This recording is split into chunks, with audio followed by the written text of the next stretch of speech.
चिंतन।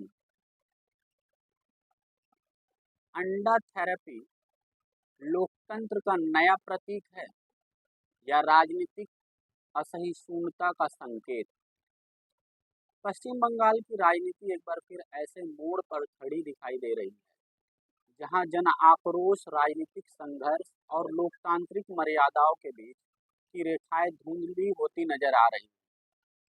हाल के दिनों में विभिन्न राजनीतिक नेताओं पर अंडे फेंकने की घटनाओं को कुछ लोग व्यंग्यात्मक रूप से अंडा थेरेपी का नाम दे रहे हैं। समर्थकों के लिए यह जनता के गुस्से की अभिव्यक्ति हो सकती है, लेकिन लोकतंत्र के व्यापक परिप्रेक्ष्य में यह कई गंभीर प्रश्न खड़े करती है। क्या किसी नेता की नीतियों या कार्यों के विरोध का तरीका उस पर अंडे फेंकना होना चाहिए? यदि आज अंडा फेंकना विरोध का स्वीकार्य माध्यम माना जाएगा, तो कल ये किसी और अधिक उग्र रूप में भी सामने आ सकता है।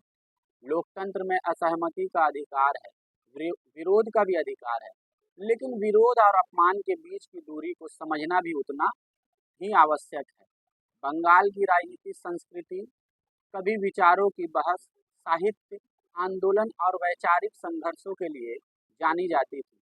यदि राजनीतिक विमर्श का स्थान प्रतीकात्मक हमलों और सार्वजनिक अपमान ने ले लिया है, तो यह केवल किसी एक दल या नेता की समस्या नहीं होगी, बल्कि पूरे लोकतांत्रिक वातावरण के लिए चिंता का विषय बनेगी। इस संदर्भ में आम जनता की भूमिका सबसे महत्वपूर्ण है।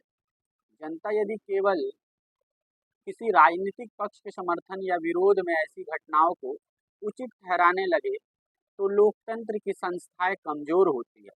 वहीं जनता यदि शालीनता, जवाबदेही और संवैधानिक मर्यादा की मांग करे, तो राजनीति को भी अपनी भाषा और व्यवहार बदलना पड़ता है।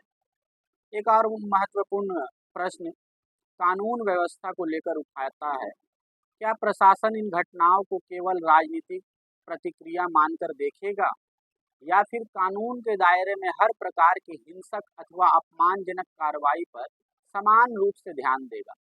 कानून की निष्पक्षता ही लोकतंत्र में नागरिक का विश्वास बनाए रखती है। यदि कानून केवल मुखदर्शक बनकर रह जाए, तो अराजकता धीरे धीरे सामान्य व्यवहार का हिस्सा बन सकती है।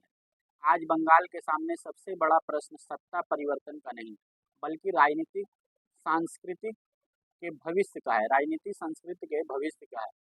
क्या राजनीति संवाद, तर्क और जनहित की ओर लौटेगी, या फिर विरोध के नाम पर अपमान और टकराव की संस्कृति और व्यापक होगी? यह निर्णय केवल राजनीतिक दलों के हाथ में नहीं है। जनता, प्रशासन और लोकतांत्रिक संस्थाओं की भी भूमिका भी उतनी ही महत्वपूर्ण है।